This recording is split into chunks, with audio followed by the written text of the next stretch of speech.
Amit Shah, the mastermind behind BJP's পাওয়ার।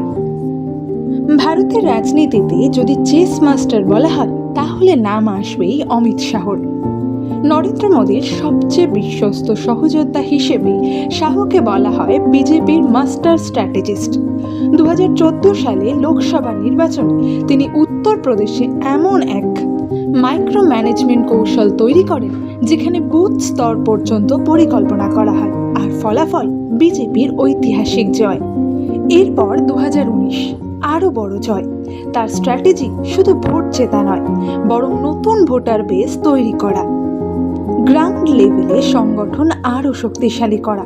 তার সবচেয়ে বিতর্কিত কিন্তু শক্তিশালী পদক্ষেপগুলির মধ্যে আর্টিকেল 370-এর বিলোপ, জম্মু কাশ্মীরের বিশেষ মর্যাদা তুলে দিয়ে তিনি এক বড় রাজনৈতিক বার্তা দেন।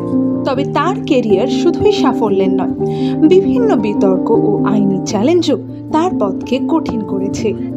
আজ ভারতের স্বরাষ্ট্রমন্ত্রী হিসেবে অমিত শাহ শুধু রাজনীতি করছেন না, তিনি ক্ষমতার খেলায় নিয়মই বদলে দিচ্ছেন। প্রশ্ন হলো, তিনি কি শুধু একজন কৌশলী নাকি ভারতের রাজনীতির ভবিষ্যৎ নির্মাতা? জানান আপনাদের মতামত। আর এরকমই আরও অনেক জানা অজানা তথ্য পেতে লাইক এবং সাবস্ক্রাইব করে পাশে থাকুন চ্যানেলটি। ধন্যবাদ।